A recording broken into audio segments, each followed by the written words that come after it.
کہ JM academy کے دروازے تو قیامت تک کھلے ہوئے اور قیامت تک ٹائم آپ نے دیا ہے، کیوں نہ ایک حق کا پرچم آپ بلند کریں؟ آپ ان کو عدالت میں کیوں نہیں چیلنج کرتے؟ یہ سلسلہ ختم ہو۔ وہ آتے ہیں، کبھی آپ نے ملتے ہیں، کبھی آپ نہیں۔ اب میں اس طرف بالکل نہیں جاؤں گا۔ وہ آتے ہیں کہ جو یہاں سے جانے کے بعد ان کے سوا سارے ان کے فرقوں کے علماء نے کہا کہ تو کہاں پہنچ گیا تھا، تو ہمارا نمائندہ ہی نہیں ہے۔ پہلی بات یہ کہ میں نے کبھی بھی ان لوگوں کو بلایا نہیں۔ یہ لوگ کہتے ہیں جس طرح آپ کہہ رہے ہیں ٹھیک ہے کہ اگر سچے ہو تو ٹیبل پہ بیٹھو، تو میں تو تیار ہوں۔ اگر میں سنیوں کی بات کروں تو آپ نے کہا حسین الدین شاہ صاحب منیب الرحمان صاحب سے بڑے علم میں ہیں، تو وہ تو ان سے اجازت لے کر آئے تھے۔ ختم ہو گیا، ان کی اجازت تو ہے ہی نہیں۔ اچھا چلیں، میں بالکل ہٹ ہوں۔ ادھر رک جائے نا۔ حسین الدین شاہ صاحب کے مدرسے کو جامعہ رافضیہ کہتے ہیں۔ میں نماز پڑھتا ہوں، روزہ رکھتا ہوں، اور اہل بیت کا بھی احترام کرتا ہوں، ان کو بھی مانتا ہوں، صحابہ کو بھی مانتا ہوں، زکوٰۃ، روزہ، ہر چیز کرتا ہوں۔ کیا میں اس گروہ میں شامل ہوں جو جنت میں جائے گا؟ گورا کبھی بھی یا علی مدد نہیں کہے گا، یا شیخ عبد القادر جیلانی مدد نہیں کہے گا۔ آپ کو بتا دوں، میں مرزا جونیئر بالکل نہیں ہوں، میں مرزا سینئر ہوں، میں اعلیٰ حضرت سینئر ہوں، میں حکیم الامت سینئر ہوں۔ اس کی وجہ یہ ہے کہ یہ سارے کے سارے تھانوی رسول اللہ پارٹی، چشتی رسول اللہ پارٹی، قادیانی دجال پارٹی، یہ سب کی سب پارٹیاں، ان کو میں نے کر دیا اللہ کے فضل سے ننگا۔ ان کو چاہیے، اچھا یہ میں آپ کی ویڈیو کی وساطت سے ان کو چیلنج کرتا ہوں، یہ ہمیں لکھ کے فتوا دیں کہ جو انگوٹھے نہیں چومتا وہ بڑا عاشق رسول ہے، کیونکہ وہ دروشی پڑھ رہا ہے، اور جو انگوٹھے چومتا ہے وہ چھوٹا عاشق رسول ہے۔ اس کی ان لوگوں کو برا نہیں کہہ سکتے ہم لوگ۔ نہیں، وہ وہی لوگ ہیں نا جو ہم سے آگے پوچھ رہے ہیں۔ مفتی حنیف قریشی صاحب اگر مجھے گلا کریں گے تو میں کہوں گا کہ آپ کا فرقہ کھا رہا ہے اس کی حرام کی کمائی، میں تو نہیں کھا رہا۔ کیا وہابیوں نے کشف المحجوب پرنٹ کی ہے؟ ٹھیک ہے، جو عام کتب آپ تک پہنچی وہ کون لے کر آیا پاک و ہند میں؟ وہ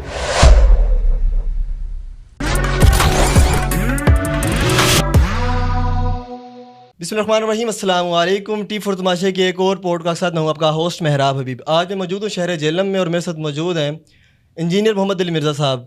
اچھا نام، بڑا نام، دین کے حوالے سے کام کر رہے ہیں، اور آج کی پوڈ کاسٹ بہت انٹرسٹنگ اور بہت زیادہ فون کالز، ہمیں بھی ٹائم ملا بڑی مشکل سے، اپنی مصروفیت میں سے انہوں نے وقت نکالا۔ السلام علیکم جناب۔ جی وعلیکم السلام ورحمۃ اللہ وبرکاتہ، ولا حول ولا قوۃ الا باللہ، اللہم صلی علی محمد وعلی آل محمد۔ مہراب بھائی، آپ کو JM اکیڈمی میں ویلکم ہے، اور آپ کھل کر جو کوسچنز ہم سے متعلق باقی پوری دنیا سے پوچھتے ہیں، خواہ علماء سے پوچھیں، خواہ ہمارے اسٹوڈنٹ سے پوچھیں، تو اللہ کا شکر ہے میں زندہ ہوں، اس لیے ہم نے آپ کو زحمت دی کہ آپ آ جائیں اور اپنے کوسچنز ڈائریکٹلی آگے مجھ سے پوچھیں۔ ماشاء اللہ، جزاک اللہ، بہت شکریہ۔ اور میں چاہوں گا بڑے اچھے ماحول میں، جو کچھ میرے پاس اتنا علم تو نہیں ہے، لیکن جو چند سوال ہیں میں آپ کے آگے رکھ دیتا ہوں۔ محمد علی مرزا حق پر ہے، حق بات کرتا ہے؟ الحمدللہ، قرآن و سنت حق پر ہے، اور ہم قرآن و سنت بیان کرتے ہیں۔ ٹھیک ہے، دین کی بقا کے لیے کام کر رہے ہیں۔ جی الحمدللہ۔ تو آئے دن کوئی نہ کوئی کنٹروورسی بنتی ہے، کبھی حنیف قریشی صاحب آپ کو چیلنج کرتے ہیں، کبھی آپ ان کو چیلنج کرتے ہیں، کبھی منیب الرحمان صاحب کا ڈسکس ہوتے ہیں، کبھی جلالی صاحب ڈسکس ہوتے ہیں، کبھی دیگر علماء مکتب فکر سے لوگ ڈسکس کرتے ہیں، چیلنج ہوتے رہتے ہیں، کبھی آپ کی طرف سے، کبھی لوگ، لیکن عوام کو ایک لالی پاپ پچھلے 50 سال سے دیا ہوا علماء نے۔ میں یہ چاہتا ہوں کہ JM اکیڈمی کے دروازے تو قیامت تک کھلے ہوئے اور قیامت تک ٹائم آپ نے دیا ہے، کیوں نہ ایک حق کا پرچم آپ بلند کریں، اور تمام علماء کو جن کو آپ کو لگتا ہے کہ یہ دین کے اندر یا مذہب میں تبدیلیاں کرتے ہیں، اپنے اپنے واقعات من گڑھ چیزیں بناتے ہیں، آپ ان کو عدالت میں کیوں نہیں چیلنج کرتے؟ یہ سلسلہ ختم ہو، دودھ کا دودھ اور پانی کا پانی ہو۔ عدالت کون سی ہے جس کے سامنے ان کو لے کے جائیں؟ اس طرح کی تو کوئی عدالت نہیں ہے۔ بن سکتی ہے اگر آپ چاہیں تو، ایفرٹ کریں۔ اس کی وجہ یہ ہے کہ جو ججز ہیں نا، ان کے پاس تو قرآن و سنت کا نالج ہی نہیں ہے، ان کے سامنے کیسے بات رکھی جا سکتی ہے؟ کوئی تو ہوگا علی بھائی، ایسا تو نہیں ہو سکتا نا؟ نہیں، کوئی بھی نہیں ایسا، اس طرح کی کوئی عدالت موجود ہی نہیں ہے۔ اس کا آسان طریقہ یہ ہے جس طریقے سے یہ خود آپس میں ایک دوسرے کے ساتھ کرتے ہیں۔ ٹھیک ہے، یہ صحافیوں سے سبق سیکھیں کہ صحافی جب کوئی اپنا پوائنٹ آف ویو رکھتے ہیں تو اس کو ریبٹل کرنے والے صحافی اس کے جواب میں ایک ویلاگ بناتے ہیں، اور پبلک خود فیصلہ کر دیتی ہے کہ یہ کہاں تک بات درست کر رہا ہے اور یہ کہاں تک درست کر رہا ہے۔ ٹھیک۔ تو ہم نے بھی اپنا پوائنٹ آف ویو عوام کی عدالت میں رکھا ہے۔ ہمارے اس پلیٹ فارم کی خوبی یہ ہے کہ یہ تمام فرقے آپس میں ایک دوسرے کو کافر سمجھتے ہیں، ہم ان ساروں کو مسلمان سمجھتے ہیں، صحیح، سوائے قادیانیوں کے۔ نمبر 2، یہ کہتے ہیں ایک دوسرے کو چندہ دینا حرام ہے، صرف ہمیں دیں، ہم کہتے ہیں ہمیں کوئی چندہ نہ دے، انہی کو چندہ دیں۔ نمبر 3، ہم نے اپنی کوئی مسجد نہیں بنائی، ہم کہتے ہیں مسجد الگ نہیں بنائیں گے، انہی کے پیچھے نمازیں پڑھیں گے۔ ہمارا ان سے کوئی اختلاف نہیں ہے اس حوالے سے کہ ہم انہیں کوئی کافر سمجھتے ہیں، یہ ساری کی ساری مصیبت انہیں ہمارے ساتھ ہے۔ اس کا سب سے بڑا ثبوت یہ ہے کہ جب تک ان لوگوں نے میرا نام لے کر مجھے ونریبل کرنے کی کوشش نہیں کی. اس سے پہلے میں نے کبھی بھی کسی عالم دین کو مخاطب کر کے ٹھیک یا ان کی پکچر لگا کے کبھی کوئی ویڈیو ریکارڈ نہیں کروائی تھی. 2015 میں جب ایک ایک کر کے علماء کی ویڈیوز میرے بارے میں آئیں, کوئی مجھے قادیانی کہنا شروع ہو گیا, کوئی کہنا شروع ہو گیا یہ ایران کا ایجنٹ ہے, کوئی کہنے لگا کہ سعودیہ اس پہ پیسہ لگا رہا ہے. اس وقت میں نے ریبٹل کرنا شروع کیا, اور اس ریبٹل میں نے علمی چیلنج سامنے رکھا کہ بھئی میرا یہ موقف ہے, آپ کے اندر اگر کوئی تڑ ہے, کوئی طاقت ہے علمی, تو اس کا جواب علمی طور پر دیں.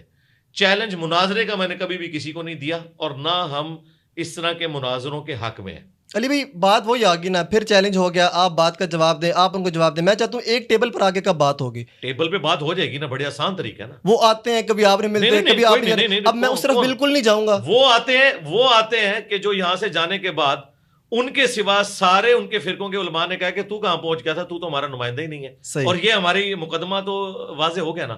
ہم پہلے دن سے کہہ رہے تھے کہ حنیف قریشی صاحب کو پنڈی کی 2-4 مساجد کے علاوہ پورے پاکستان میں, پورے انڈیا میں کوئی بھی بندہ بریلویوں کا نمائندہ مانتا ہی نہیں ہے. چلے آپ جب وہ نمائندہ ہی نہیں ہے نا, علی بھائی ان کی تو بولتی بند کرواتے ہیں. اگلی کو نہیں, ان کی کیوں کریں. اس کی وجہ یہ کہ اگر میں اس کی کروں گا ایک بندے کی, تو مولانا فضل الرحمان صاحب کے ہاتھ کے اوپر کم از کم 5 لاکھ علماء بیعت ہیں. صحیح. تو وہ کیا میرے جو ہیں وہ سگے نہیں ہیں, وہ بھی سگے ہی ہیں. سارے ہمارے علماء جو ہیں وہ ہمارے لیے قابل احترام ہے اس حوالے سے. تو 5 لاکھ لوگوں کی ذرا آپ کیلکولیشن کریں, تو میرے پاس تو عمر نو بھی ہو تو یہ ختم نہیں ہوں گے. اس کا بڑا آسان طریقہ ہم نے بتایا نا. پہلی بات یہ کہ میں نے کبھی بھی ان لوگوں کو بلایا نہیں ہے. یہ لوگ کہتے ہیں جس طرح آپ کہہ رہے ہیں, ٹھیک ہے, کہ اگر سچے ہو تو ٹیبل پہ بیٹھو, تو میں تو تیار ہوں.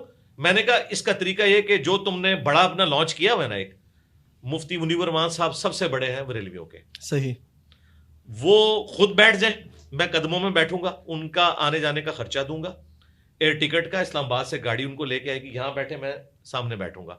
اگر انہیں کوئی اعتراض ہے میرے پہ, میں تو نہیں کہہ رہا کہ بھی میں نے لازمی بیٹھنا ہے, ان کو اگر خواہش ہے بیٹھنے کی, تو اگر وہ خود نہیں بیٹھ سکتے تو وہ کسی بھی اپنے فرقے کے نمائندہ عالم کو ویڈیو میں نومینیٹ کر دیں کہ یہ میرا نمائندہ ہے, اس کی جیت میری جیت, ٹھیک ہے, اس کی ہار میری ہار ہے, اور یہ میری طرف سے نمائندہ ہے. کوئی ایک بندہ لانچ کر دے. یہی جو ہے ہم نے ریکویسٹ کی تھی تقی عثمانی صاحب سے, اور یہ میری خواہش نہیں ہے. جب دیوبندی علماء نے کہا نا ہمارے سامنے بیٹھ, کیونکہ یہ صرف بریلویوں کا مسئلہ تو نہیں ہے, مفتی عبد الواحد قریشی صاحب بھی کہتے ہیں جس دن یہ بیٹھا یہ اس کا علم کی دنیا کا آخری دن ہوگا, اور جس رات کو بیٹھا وہ علم کی دنیا کی آخری رات ہوگی. تو بڑا آسان طریقہ ہے, میں تو تیار ہوں بیٹھنے کے لیے آپ کی خواہش کے اوپر, لیکن نمائندہ کے ساتھ جسے لوگ ایکسیپٹ کریں. اور اللہ کا شکر ہے کہ پاکستان میں نمائندہ علماء موجود ہیں. بریلویوں کے مفتی منیب صاحب, دیوبند کے مفتی تقی عثمانی صاحب, اہل حدیث کے ساجد میر صاحب, اور اہل تشیع کے ساجد نقوی صاحب. ایسا نہیں ہے کہ کوئی پارٹی بازی ہو, یہ چاروں فرقوں کے چاروں بڑے ہیں. یہ اگر خود بیٹھنا چاہیں وہ بھی ان کی خواہش کے اوپر. اگر میں سنیوں کی بات کروں تو آپ نے کہا حسین الدین شاہ صاحب منیب الرحمان صاحب سے بڑے علم میں ہیں, تو وہ تو ان سے اجازت لے کر آئے تھے, ختم ہو گیا. آئے تو تھے وہ اجازت لے کر. بھائی ان کی اجازت تو ہے ہی نہیں. اچھا چلیں میں بالکل ادھر رک جائے نا. یہ دھوکہ کوئی بھی بریلوی عالم صحیح دیوبند کو, اہل حدیث کو, شیعہ کو دے سکتا ہے. میں تو بریلویوں کی دائی ہوں, مجھے تو سب کچھ پتا ہے. بریلویت کی آپ سمجھ لیں ایمبریونک سٹیج کے اوپر بریلویت جو ہے نا, میں اس کو بھی جانتا ہوں. مجھ سے زیادہ کون بریلویت جانتا ہے؟ حسین الدین شاہ صاحب کے مدرسے کو جامعہ رافضیہ کہتے ہیں. ان کے مدرسے کے علاوہ سارے کے سارے فرقے کے علماء, اور وہ حنیف قریشی صاحب کو کہتے ہیں تم نے پناہ دی ہوئی ہے, تم اس میں کلپرٹ ہو. جائیں ان کی ذرا ویڈیوز دیکھیں جلالی صاحب کے اسٹوڈنٹس کی, انہوں نے کہا جامعہ رافضیہ. تو وہ جو حسین الدین شاہ صاحب ہیں وہ تو بریلویوں کی نظر میں سب سے بڑے مردود ہیں. وہ کہتے ہیں حنیف قریشی سے بڑا مردود یہ ہے کیونکہ اس نے پناہ دی ہوئی ہے. لہٰذا حسین الدین شاہ صاحب کا سٹیٹس وہی ہے جو صدر پاکستان کا ہوتا ہے. وہ لاکھ کہتا رہے میں صدر پاکستان ہوں, فوج میرے انڈر ہے, پرائم منسٹر میرے انڈر ہے, لیکن پریکٹیکلی طاقت جو ہے وہ پرائم منسٹر اور آرمی چیف کے پاس ہوتی ہے. وہ بس ایک آخری یادگار کے طور پہ ہیں, اور اب تو انہوں نے وہ پردہ بھی ختم کر دیا ہے, ان کی سفید داڑھی کا بھی خیال نہیں رکھا. انہوں نے کہا جامعہ رافضیہ, وہ کہتے ہیں یہ شیعوں کا ایجنٹ ہے حسین الدین شاہ. تو حسین الدین صاحب کاغذوں میں ضرور سرپرست ہیں, لیکن مفتی منیب صاحب کبھی ان کو نہیں نومینیٹ کریں گے کہ میں ان کو سرپرست مانتا ہوں. ایک ان کی پرانی ویڈیو ہے, یہ اس وقت کی ویڈیو ہے جب ان کی نئی نئی صلح ہوئی تھی, لیکن اس کے بعد مفتی منیب صاحب نے اپنی ووٹ جو ہے وہ جلالی پارٹی کے حق میں ڈال دی ہے, کیونکہ پچھلے دنوں بھی وہ جلالی صاحب کا پتہ کرنے گئے تھے. صحیح, ہاں وہ ان کے ساتھ کھڑے ہوئے. ٹھیک ہے, مطلب آپ کی طرف اور سے میں آپ کے کیمرے میں یہ بھی بتا دوں, بریلویت وہ ہے جو جلالی صاحب بیان کر رہے ہیں. بریلویت کیا ہے, سنیت نہیں ہے؟ نہیں, سنیت تو بات کی چیز ہے نا جی, اس وقت تو بریلیت کی بات ہو رہی ہے. چلیں ٹھیک. سنیت اس لیے کہ سنیت کے پھر ٹھیکیدار دیوبندی بھی ہیں, اہل حدیث بھی ہیں, اور سب سے بڑے ہم ہیں. ہم تو ان کو بھی سنی ماننے کے لیے تیار نہیں, صرف کاغذی کاروائی میں سنی مانتے ہیں. اچھا, کیونکہ ہم اہل سنت کی کتابیں صرف سجاتے نہیں ہیں, ان کو فالو بھی کرتے ہیں. گڈ. اب رہا ان کا مسئلہ, تو یہ بریلویت ہی ہے. اس کی وجہ یہ ہے کہ دیوبندی کہتے ہیں اصل سنی حنفی ہم ہیں, اہل حدیث کہتے ہیں اصل سنی ہم ہیں, اور بریلوی کہتے ہیں اصل سنی ہم ہیں. تو بریلویت اس وقت ایک فرقہ ہے جس کے امام احمد بریلوی صاحب ہیں, جو دیوبندیوں کے نزدیک شیطانی لشکر ہیں. انہوں نے ریٹن میں دیا ہوا ہے المحنت علی المفند میں. صحیح. اور دیوبندیت وہ ہے جو المحنت علی المفند میں لکھی ہوئی ہے, اور وہ احمد بریلوی کے نزدیک یہ لوگ واجب القتل ہیں اور مرتد ہیں. اب بریلویت وہ ہے جو جلالی صاحب بیان کر رہے ہیں. مفتی حنیف قریشی صاحب جو سٹانس لیے ہوئے ہیں اپنے معاملات میں, وہ بریلویت کا سٹانس نہیں ہے. بریلویت کا وہی سٹانس ہے جو اشرف جلالی صاحب بیان کر رہے ہیں. یہ میں آپ کو بتا دوں. چلیں فرقوں کی طرف ہی آ جاتے ہیں. میں نماز پڑھتا ہوں, روزہ رکھتا ہوں, اور اہل بیت کا بھی احترام کرتا ہوں, ان کو بھی مانتا ہوں, صحابہ کو بھی مانتا ہوں, زکوٰۃ روزہ ہر چیز کرتا ہوں. کیا میں اس گروہ میں شامل ہوں جو جنت میں جائے گا؟ جی شامل ہے. اس کا نام کیا ہوگا؟ جی بشرطے آپ اپنے عقائد اور نظریات کو قرآن و سنت سے اخذ کریں. حدیث کو بھی مانتا ہوں, قرآن کو بھی مانتا ہوں, انہی کو پڑھتا ہوں. قرآن کو ماننا حدیث کو ماننا کافی نہیں ہے. قرآن کی ماننا حدیث کی ماننا کافی ہے. وہ بھی کر لیا. آپ قادیانیوں کے پاس چلے جائیں, ان سے جا کے پوچھیں آخری پیغمبر کون ہے, تو آپ کو تو یہ کہانی کرائے گی ہے کہ وہ غلام احمد قادیانی دجال کو آخری پیغمبر مانتے ہیں. نہیں, وہ کہتے ہیں نبی صلی اللہ علیہ وآلہ وسلم آخری پیغمبر ہے. پھر وہ امتی نبی کی ایک اصطلاح لے کے آتے ہیں, لیکن آخری نبی وہ بھی کلیم کرتے ہیں. انہیں پوچھیں کہ آپ کے 4 خلفاء کون سے ہیں, وہ کہیں گے ابو بکر, عمر, عثمان و علی رضی اللہ عنہم اجمعین وعلیہم السلام اجمعین. ان سے پوچھیں آپ کا قرآن کون سا, وہ کہیں گے یہی قرآن ہے. تو یہ مان تو سارے رہے ہیں, اصل مسئلہ یہ ہے کہ قرآن کی کون مان رہا ہے. ہاں جس دن آپ قرآن کی مانیں گے, حدیث کی مانیں گے, تو انشاءاللہ جنتی ہیں. مطلب میں اس فرقے میں ہوں؟ نہیں, فرقے نہیں, فرقہ تو کوئی ایک فرقہ تو ہے نا. نا, فرقے تو سارے جنمی ہیں. کوئی ایک گروہ تو ہے نا. ایک گروہ, گروہ میں اس گروہ میں ہوں شامل. جی آپ اس گروہ میں تب ہیں اگر آپ قرآن و سنت کو فالو کرتے ہیں. قرآن و سنت کو ماننا کافی. عام آدمی کو کیسے پتہ لگے گا؟ جی پتہ چل جائے گا, پہلے صفحے سے اسے پتہ چل جائے گا. نہیں سمجھ آتی نا. سمجھ آ جائے, کیوں نہیں آئے گی. آپ کسی گورے سے کہیں کہ یہ سورہ فاتحہ, اس کا ترجمہ جو ہے نا اسے پڑھو اور بتاؤ اس کا کیا مطلب ہے. جب وہ پہنچے گا نا ایاک نعبد و ایاک نستعین, اے اللہ ہم عبادت بھی صرف تیری کریں گے اور دعا بھی صرف تجھی سے مانگیں گے. ٹھیک ہے, گورا کبھی بھی یا علی مدد نہیں کہے گا, یا شیخ عبد القادر جیلانی مدد نہیں کہے گا. وہ کہے گا یہ کیسے ہو سکتا ہے جب قرآن میں لکھا ہوا ہے. تو میں نے تو اللہ ہی کو مدد کے لیے پکارنا ہے, اور مدد سے مراد دعا ہے. ایک وہ زائد یہ اسباب ہے, وہ تو قرآن میں ہے وَتَعَاوَنُوا عَلَى الْبِرِّ وَالتَّقْوَى وَلَا تَعَاوَنُوا عَلَى الْإِثْمِ وَالْعُدْوَانِ. نیکی اور پرہیزگاری کے کاموں میں ایک دوسرے کی مدد کرو, برائی میں الگ رہو. میں آپ سے مجھے آپ پانی پلا دیں, بالکل ٹھیک ہے, یہ ظاہر یہ اسباب ہے. امی سے روٹی مانگوں, بالکل, لیکن امی فوت ہوئی بھی ہے, بزرگ بغداد کے اندر دفن ہے, قبر سے وہ مجھے پانی نہیں پلا سکتا. جب یہاں بیٹھ کے میں پکاروں گا نا, اب یہ ہو جائے گی دعا. یہ اللہ تعالیٰ کے ساتھ خاص ہے. اور قرآن نے کہا ہے کہ جو کوئی اللہ کے سوا کسی ہستی کے بارے میں عقیدہ رکھتا ہے کہ وہ اس کی پریشانی دور کر سکتا ہے دعا کی شکل میں, گویا اس نے اسے اپنا الہ مان لیا.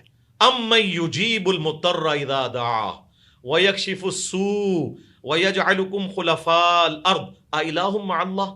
بھلا بتاؤ تو کون ہے جو مصیبت اور پریشانی میں گھرے ہوئے شخص کی فریاد کو سنتا ہے, اس سے اس کی تکلیف کو دور کرتا ہے, اور تمہیں زمین پر اگلوں کا خلیفہ کرتا ہے. کیا اللہ کے ساتھ کوئی اور معبود بھی ہے؟ تو اس اعتبار سے قرآن کا پہلا صفحہ معذرت کے ساتھ اس فرقے کو قرآن و سنت کے عقائد کی روشنی میں توحید سے فارغ کر دے گا کہ جو فرقہ یہ دعویٰ کرتا ہے کہ ہم تعداد میں سب سے زیادہ ہیں اور ہم اصل سنی ہیں. اصل سنی وہ ہے جو ایاک نعبد و ایاک نستعین پڑھ کے وہ دعائیں مانگے گا جو نبی الاسلام نے مانگی ہیں. یا حی یا قیوم برحمتک استغیث. قرآن میں 40 کے قریب انبیاء کی دعائیں آئی ہیں, کوئی واسطے وسیلے نہیں ہیں. وسیلہ توسل ایک ڈیفرنٹ چیز ہے, کسی نیک آدمی سے دعا کروانا. 40 کی 40 دعاؤں میں آپ کو کوئی کسی کی دھونس نہیں ملے گی, ڈائریکٹ اللہ کو آپ نے پکارنا ہے. یہ ہے عقیدہ. یہ عقیدہ کسی کا ہے تو وہ جنتی گروہ میں شامل ہے. تو مرزا صاحب کو جو بنا ہوا فرقہ اس کو کیا کریں گے؟ کون سے مرزا صاحب کا؟ مرزا محمد علی انجینئر صاحب کا. اچھا, کیونکہ آپ پنڈی سے آئے ہیں, وہاں تو وہ لوگ ایک طرف مجھے کہتے ہیں کہ جی یہ لوگوں کی بات ہے, میں آپ کے سامنے بیٹھا ہوں, ایک طرف مجھے کہتے ہیں وہ تحقیقی آدمی ہے, دوسری طرف مجھے مرزا جونیئر کہتے ہیں. میں آپ کو بتا دوں میں مرزا جونیئر بالکل نہیں ہوں, میں مرزا سینئر ہوں, میں اعلیٰ حضرت سینئر ہوں, میں حکیم الامت سینئر ہوں. اس کی وجہ یہ ہے کہ یہ سارے کے سارے تھانوی رسول اللہ پارٹی, چشتی رسول اللہ پارٹی, قادیانی دجال پارٹی, یہ سب کی سب پارٹیاں, ان کو میں نے کر دیا اللہ کے فضل سے ننگا. اچھا اگر میرا کوئی گروہ ہوتا تو اس پلانٹ ارتھ پہ میری مسجد دکھائیں کہ جہاں پہ میں امام ہوں, یا میرا کوئی اسٹوڈنٹ امام ہو, میری کوئی چندہ بک دکھائیں. میں تو نمازیں آپ کے پیچھے پڑھ رہا ہوں, آنے والے دور میں ہو سکتا ہے. جی آپ دیکھیں جو چیز ہوئی نہیں ہے, آپ کے بزرگوں نے تو کام ڈال دیا, امت کا بیڑا غرق کر کے چلے گئے. ان کے بارے میں کہہ رہے ہیں انجینئر صاحب ہاتھ ہولا رکھیں. انجینئر صاحب نے کام کیے ہی نہیں ہے تو اس کے بارے میں یہ کہنا یہ کرے گا, یہ اتنی بڑی بدگمانی ہے. یہ سب کچھ ان کے بڑے مولانا مودودی کے ساتھ کرتے رہے. مودودی صاحب کو انہوں نے چین سے نہیں رہنے دیا. یہ کہتے تھے ان قریب مودودی صاحب دعوی نبوت کریں گے. اللہ اکبر. مودودی صاحب 1979 میں فوت ہوئے ہیں, آج 14 جنوری 2024 ہے. آپ اندازہ کریں مور دین 40 ایئرز ان کو فوت ہوئے ہو چکے ہیں.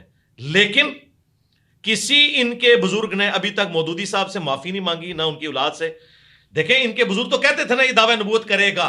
اب ان کو چاہیے کہ اپنے بزرگوں پہ بھی لعنت بھیجیں جو اس پہ دعوی نبوت کا الزام لگاتے تھے, اس شخص کے اوپر جس نے قادیانیت کے خلاف موومنٹ چلائی. سزائے موت مودودی صاحب کو جو ہوئی تھی نا وہ قادیانیوں کے خلاف موومنٹ چلانے کے اوپر ہوئی تھی. وہ تو بعد میں معاف ہو گئی, لیکن اس بندے نے تو اپنی جان پیش کر دی تھی. یہ ظالم کہتے رہے یہ دعوی نبوت کرے گا. میرے بارے میں بھی بات کرتے ہیں. 15 سال تو مجھے بھی ہو گئے ہیں دعوت و تبلیغ کا کام کرتے ہوئے. ہمارے کسی اسٹوڈنٹ کو بھی اٹھائیں, اس سے پوچھیں کیا نماز سب کے پیچھے ہو جاتی ہے, وہ کہیں گے ہو جاتی ہے. ان سے پوچھیں کیا بریلوی دیوبندی اہل حدیث شیعہ مسلمان ہے, وہ کہے گا مسلمان ہے. ان سے پوچھیں انجینئر صاحب کی وہ مسجد, وہ کہیں گے نہیں ہم تو انہی مسجدوں میں نماز پڑھتے ہیں. انجینئر صاحب نے مسجد بنانے سے منع کیا ہے, چندہ بک بنانے سے منع کیا ہے. تو ہمارا پھل ہماری زندگی میں, آپ دنیا میں لاکھوں اسٹوڈنٹس میرے موجود ہیں, چیک کر لیں. اور ان کا پھل یہ چیک کر لیں کہ ذرا بریلویوں سے کہیں کہ جرت کریں فتویٰ دیں کہ دیوبندیوں کے پیچھے نماز درست ہے, اور دیوبندیوں سے کہ جرت کریں کہ بریلویوں کے پیچھے نماز درست ہے. یہ کبھی بھی نہیں دیں گے. صحیح, ٹھیک ہے جی. حدیث ضعیف اور حدیث صحیح آپ کو کیسے لے کے چلتے ہیں؟ آپ حدیث صحیح کو تو مانتے ہیں اور حدیث ضعیف کو بالکل نگلیکٹ کر دیتے ہیں, آپ اگنور کر دیتے ہیں. نہیں بالکل نگلیکٹ نہیں. حالانکہ فضیلت کے لیے افضلیت کے لیے بیان کی جا سکتی ہے, حلال حرام کا فیصلہ نہیں ہو سکتا نا. جی جی, لیکن آپ کے ہاں تو بالکل مطلب کہ نہیں, بالکل ایسا نہیں ہے, بالکل ایسا نہیں ہے. ذرا تفصیل کے ساتھ بتاتا ہوں. ہمارا موقف وہ ہے جو امام مسلم نے مقدمے میں لکھا ہے. رائٹ. صحیح مسلم کے مقدمے میں امام مسلم نے لکھا ہے کیا صحیح حدیثیں دنیا سے ختم ہو گئی ہیں یا کم ہو گئی ہیں کہ ہمیں ضعیف روایتوں کی سہارے کی ضرورت ہے کوئی چیز بیان کرنے کے لیے. امام مسلم نے جواب دیا ہوا ہے آپ کی بات کا 1200 سال پہلے. انہوں نے کہا ہے کہ کیا صحیح حدیثیں ختم ہو گئی دنیا سے, کیا 24 کیرٹ سونا ختم ہو گیا کہ ہم ان کو چھوڑ کے تو ضعیف روایتوں کے پیچھے ہیں. ہم کہتے ہیں کون سا دین کا مسئلہ. ویسے تو امام مسلم نے لکھ دیا, آپ نے بھی سیکنڈ کر دیا کہ حلال و حرام کے لیے ہم نہیں لے سکتے, کوئی شرعی حکم بیان کرنے کے لیے ضعیف روایت نہیں لے سکتے, صرف فضیلت کے لیے لے سکتے ہیں. امام مسلم تو فضیلت کے لیے بھی قائل نہیں ہے. وہ کہتے ہیں فضیلت کے لیے بھی نہ لیں. اس کی وجہ یہ ہے وہ کہتے ہیں صحیح حدیثیں موجود جو ہیں ہم کیوں لیں. ہوتا ہے یہ فضیلت تک نہیں رہتی بات, اس کے بعد عقیدہ کھڑتے ہیں. مثلا یہ گھڑی بھی حدیث ہے کہ جو انگوٹھے چومے گا نا میرے نام کے اوپر تو نبی الاسلام نے کہا کہ میں اس کی شفاعت کروں گا. یہ گھڑی بھی حدیث ہے. یہ حنفیوں کے بزرگوں نے, ملا علی قاری نے الموضوعات جو لکھی گھڑی ہوئی حدیثیں, اس میں اس کو شامل کیا ہوا ہے. علامہ سخاوی نے. یہ لوگ اس حدیث کو بیان کرتے ہیں جو انگوٹھے نہیں چومتا اسے گستاخ رسول کہتے ہیں. کہتے ہیں دیکھیں جی 2 بندے بیٹھے ہوئے ہیں, نبی صلی اللہ علیہ وآلہ وسلم کے نام کے اوپر ایک انگوٹھے چوم رہا ہے ایک نہیں چوم رہا, تو بتاؤ عاشق کون ہے؟ عاشق وہ ہے جو درود شریف پڑھ رہا ہے.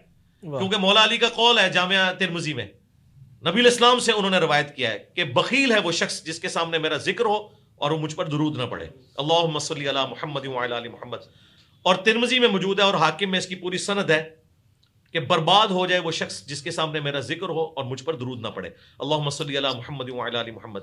انہوں نے انگوٹھے چومنے کو ایک تو جعلی روایت تھی, ضعیف سے بھی نیچے گھڑی ہوئی موضوع حدیث, اس کو نہ صرف فضیلت کے طور پہ بیان کیا, الٹا اس کو عقیدے کی بنیاد بنا کے انگوٹھے نہ چومنے والوں کو انہوں نے کہا کہ دیکھیں نا کوئی گالتے ہیں نا نہیں چوم دے.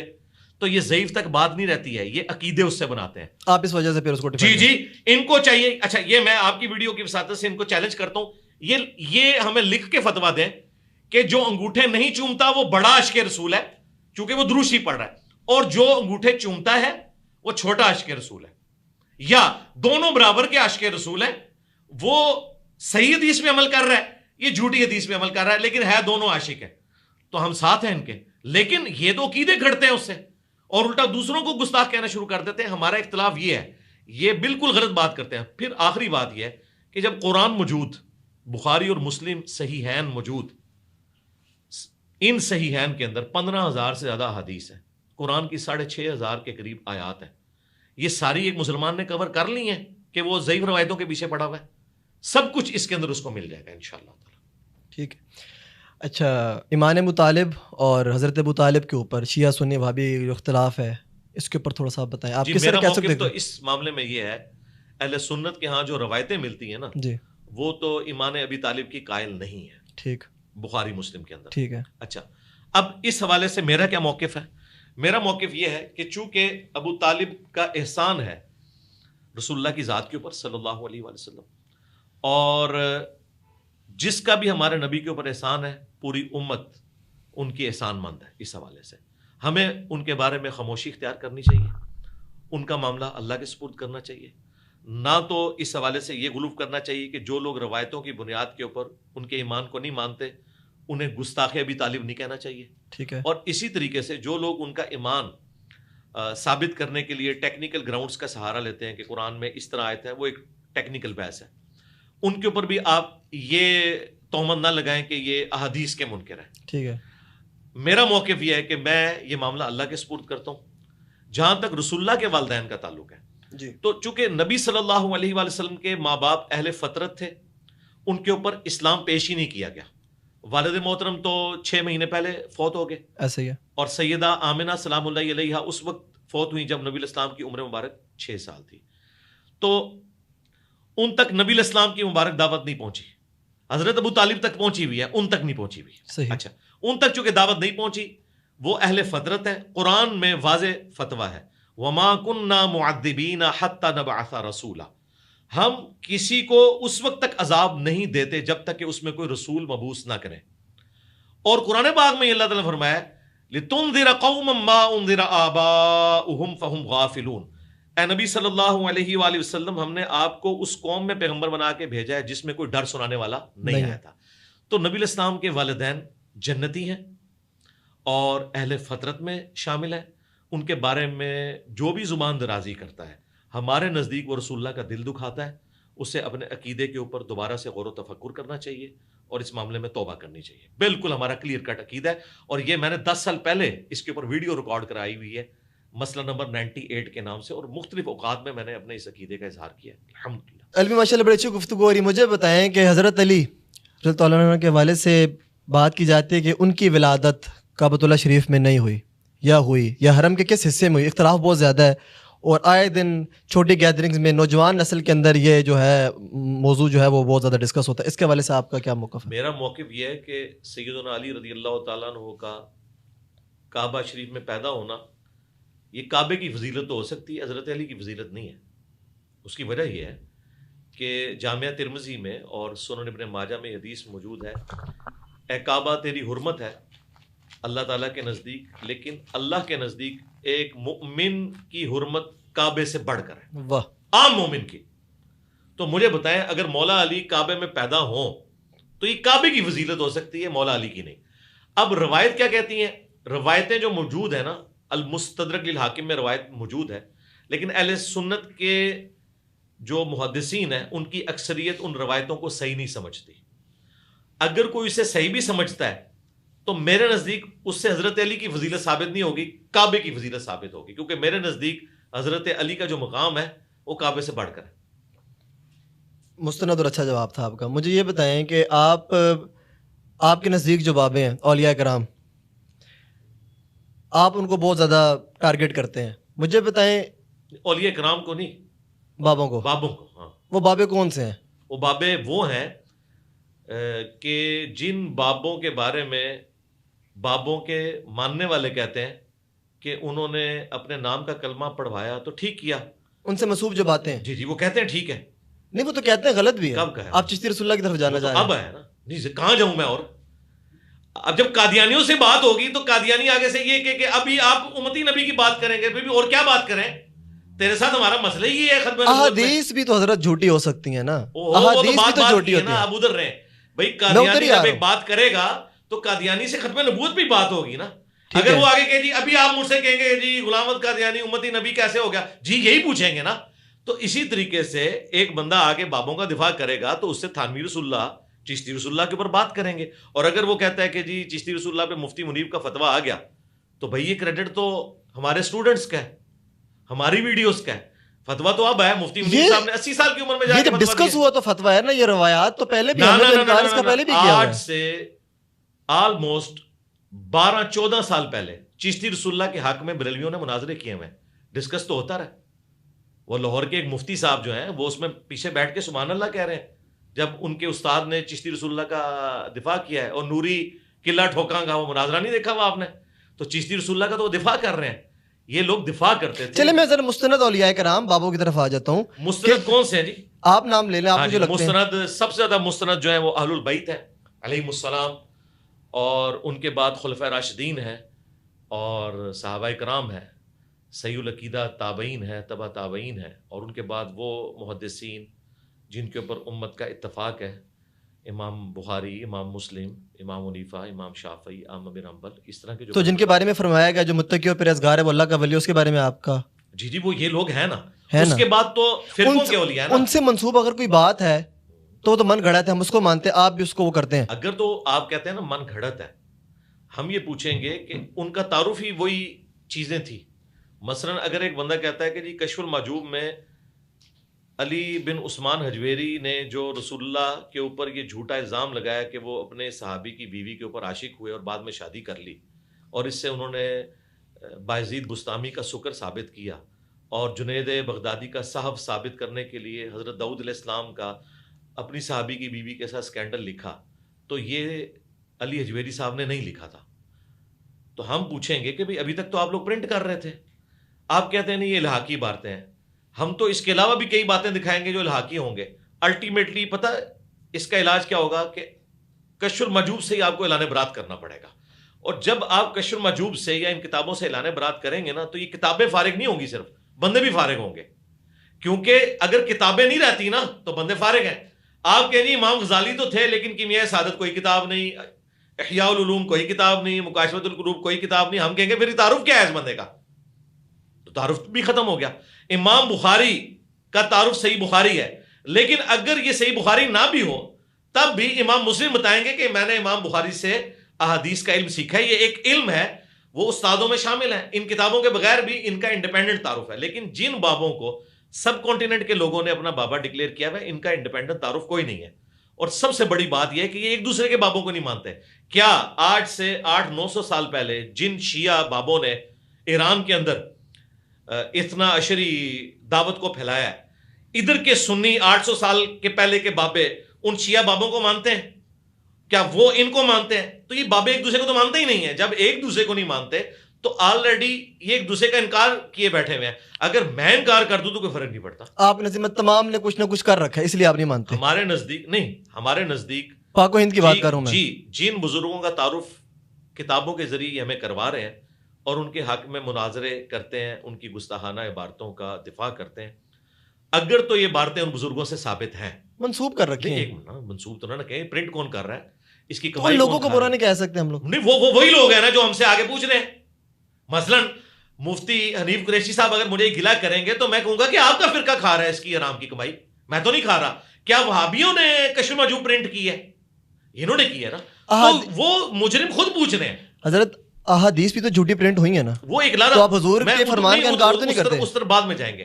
فی الوقت اس طرف آئیں کہ جو لوگ ہم سے آگے اسی سے ریلیٹ ہو رہی ہے میں نے ان ساری باتوں کے جواب ریکارڈ کریں, حدیث کی طرف بعد میں آئیں گے.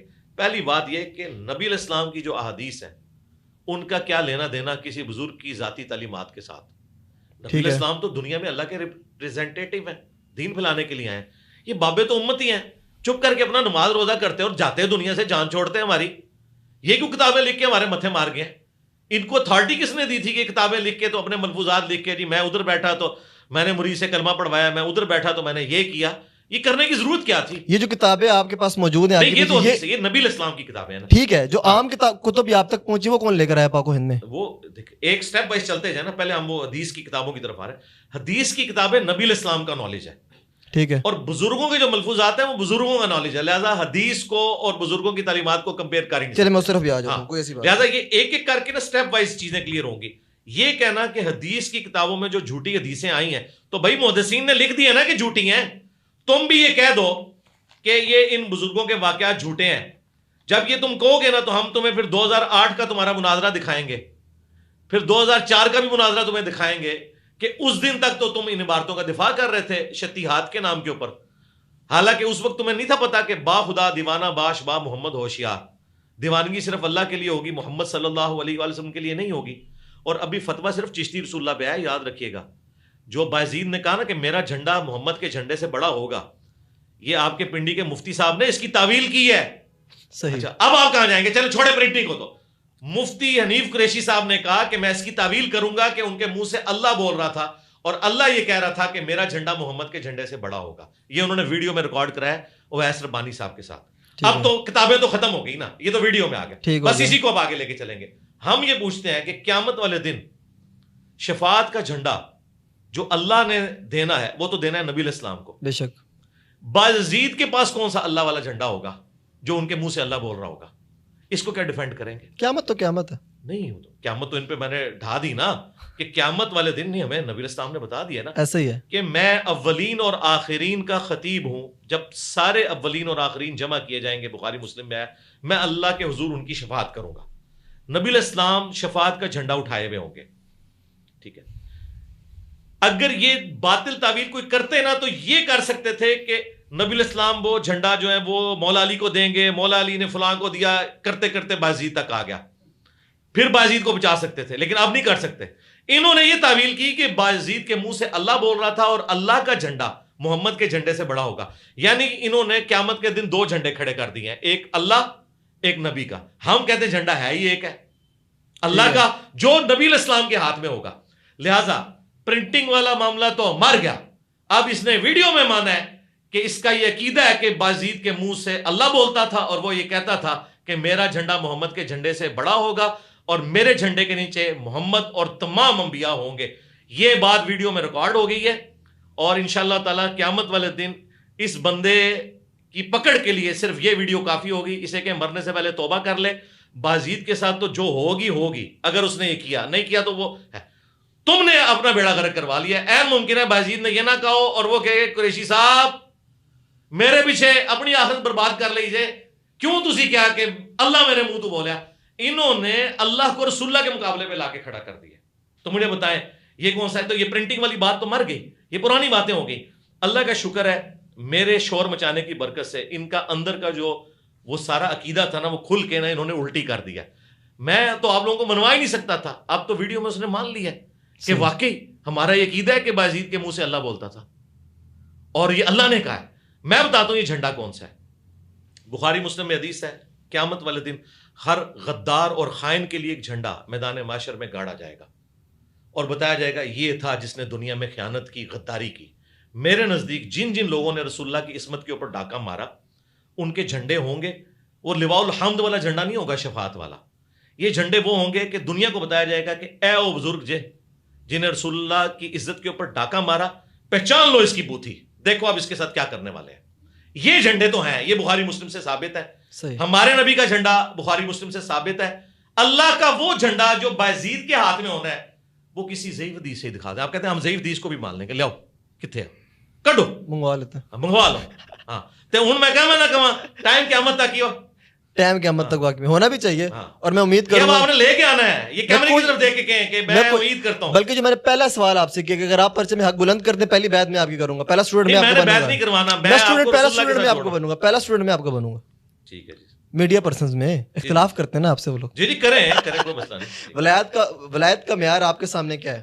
وہی ہے جو قرآن و سنت نے بیان کیا ہے. ولایت کا معیار یہ ہے کہ قرآن و سنت کا ماننے والا، قرآن و سنت کی ماننے والا اپنی ذاتی تعلیمات کو دین کا نام نہ دے، اپنی ہر چیز کو قرآن و سنت سے ثابت کرے. کیونکہ دنیا پہ اللہ تعالیٰ کا نمائندہ وقت کا پیغمبر ہوتا ہے. آپ مجھ سے پوچھیں نا مجھے آپ میری ذات کو بھی ڈسکس کرنا شروع کر دیں، عقائد سے لے کے اعمال تک، میں ایک ایک چیز کو ڈیفینڈ کروں گا. مثلا آپ مجھ سے پوچھیں کہ آپ نے وائٹ پگڑی کیوں باندھی ہوئی ہے، میں آپ کو بتاؤں گا. المستدرک للحاکم میں حدیث موجود ہے، نبی صلی اللہ علیہ وآلہ وسلم نے عبد الرحمن بن عوف کو اپنے مبارک ہاتھوں سے سفید پگڑی باندھی اور اس کا ایک شملہ چپے کے برابر چھوڑا. اور اسی طریقے سے صحیح مسلم میں ہے کہ نبی علیہ السلام نے 2 شملے بھی کالی پگڑی کے اپنے چھوڑے، یعنی 2 شملے چھوڑنا بھی ثابت ہے، تو میں نے اس لیے پگڑی باندھی ہوئی ہے. آپ مجھ سے پوچھیں کہ آپ نے ریڈ کلر کا سوٹ کیوں پہنا ہے، تو میں آپ کو کہوں گا بخاری اور مسلم میں حدیث ہے، نبی علیہ السلام کو سرخ لباس محبوب ترین تھا. آپ سرخ کرتا استعمال کرتے تھے، سرخ چادر استعمال کرتے تھے. ٹھیک ہے، کرتے کی بات کریں گے تو میں نے کرتا پہنا ہوا ہے. آپ جو بھی بات کریں گے میں اس کی کوئی دلیل لے کے آؤں گا نا. نماز میں نے اس طریقے سے کیوں پڑھی، میں دلیل بتاؤں گا آپ کو. نماز میں نے جمع کیوں کی، اس کی بھی دلیل دوں گا. یہ ہمیں بتائیں کہ جو یہ دین لے کے چل رہے ہیں، یہ دین کہاں لکھا ہوا ہے. ایک سوال یہاں پر، آپ ولایت کو کرامات کے ساتھ اٹیچ کرتے ہیں بہت زیادہ. نہیں لادا ہے، ولایت کا تو کرامت سے کوئی تعلق ہی نہیں. آپ اکثر کہتے ہیں نا کہ باب فلسطین میں جو نہیں، ہے، یہ کہتے ہیں، آپ بھی تو کہتے ہیں نا میں تو ان کو ان کہ کے وہ بم کیوں نہیں بچا رہے. جی ان کے کہنے پہ نا، کیونکہ خادم رضوی صاحب نے کہا تھا کہ امت مر جائے کہ نبی کی گستاخیاں ہو رہی ہیں اور امت جو ہے نا وہ ان گستاخانہ فلموں اور کارٹونز کے خلاف کچھ نہیں کر رہی. یہ کہتے تھے نا خادم رضوی صاحب، ویڈیو میں ریکارڈ ہے. تو میں نے خادم رضوی صاحب سے کہا تھا کہ آپ اس فرقے سے ہیں جن کا یہ دعویٰ ہے. کوکب نورانی صاحب نے ویڈیو میں بھی آ کے کہا ہے کہ پاکستان کے اصل وزیر اعظم جو ہے وہ داتا صاحب ہے. ان کا یہ کہنا ہے، چونکہ میں تو خود بریلوی رہا ہوں، مجھ سے زیادہ کون تصوف جانتا ہے. یہ کہتے ہیں سب سے اوپر دنیا میں غوث ہوتا ہے جسے قطب مدار بھی کہتے ہیں، اس کے نیچے پھر 4 کتب ہوتے ہیں، ہر کتب کے نیچے اتنے ابدال ہوتے ہیں اور یہ پوری ہرارکی بیان کرتے ہیں اور کائنات کا نظام وہ چلاتے ہیں. وہ کلی ہوتا ہے جی کتب. ہم یہ کہتے ہیں کائنات کا نظام چلا رہے ہیں نا آپ کے نظر میں. ٹھیک ہے، تو اب ہم آپ سے پوچھیں گے کہ آپ کے بابے جو کائنات کا نظام چلا رہے ہیں اور ان کی ڈیوٹیاں لگی ہوئی ہیں، وہ کیوں نہیں گستاخانہ فلمیں اور کارٹون ڈیلیٹ کروا رہے؟ یہ تو ہم پوچھیں گے نا. مجھ سے پوچھیں گے تو میں کہوں گا میری تو کوئی نہیں ہے، میں تو نگاہ نہیں مار سکتا. تو ان کا کہنا یہ ہے کہ وہ نگاہ مار کے یہ کر دیتے تھے، چاہے تو اشاروں سے اپنے کایا ہی پلٹ دیں دنیا کی، تو پلٹے نا. اب اس کے بعد ان کے جواب کوئی نہیں ہوتا. یہ پتہ کیا کہتے ہیں آگے سے؟ یہ کہتے ہیں اللہ کیوں نہیں کر رہا. ہم کہتے ہیں اس کا جواب ہم دیں گے. اب اللہ ہمارا ہے تو ظاہر ہے ہم نہیں اللہ کا جواب. جیسی بات ہے فلسطین میں مسجد اقصیٰ اللہ کا گھر ہے نا، بزرگ ان کے ہیں تو اللہ ہمارا ہے. ٹھیک ہے نا. ہم ناسبیوں سے بھی کہتے ہیں، جب ناسبی ہمیں کہتے ہیں نا کہ جی حضرت علی نے قاتلی نے عثمان سے بدلہ کیوں نہیں لیا، تو ہم پوچھتے ہیں کہ حضرت علی تمہارے نہیں ہے؟ تم تو کہتے ہو ہم چاروں خلفاء کو مانتے ہیں، تو تم بتاؤ نا تمہارے علی نے کیوں نہیں لیا. ہم سے کیوں پوچھتے ہو؟ اس کا مطلب ہم سے اس لیے پوچھ رہے ہو کہ تم مانتے ہو کہ علی ہمارے ہیں، تمہارے نہیں ہیں. ان سے بھی ہم سے جب پوچھتے ہیں نا اللہ کیوں نہیں کرتا، کعبے بھی کرین ڈگی تھی، تو ہم بتائیں گے اللہ تعالیٰ نے دنیا کو اسباب کے ساتھ جوڑا ہوا ہے. اللہ تعالیٰ نے حسین ابن علی کو بھی شہید ہوتے دیکھا ہے. اللہ تعالیٰ نے کعبے کی توہین یزید پلید کے دور میں ہوتی ہوئی دیکھی ہے، حجاج کے ہاتھوں دیکھی ہے. ایک دفعہ ہی ابرا کے لشکر کو تباہ کیا ہے، بس اس سال کو یادگار بنایا کہ اس سال نبی علیہ السلام نے پیدا ہونا تھا. اس کے بعد دنیا کے معاملات کو اللہ تعالیٰ نے چھوڑا ہوا ہے اوپن انسانوں کے لیے کہ انسانوں نے گیون سرکمسٹانسز میں اپنے معاملات کو لے کے چلنا ہے.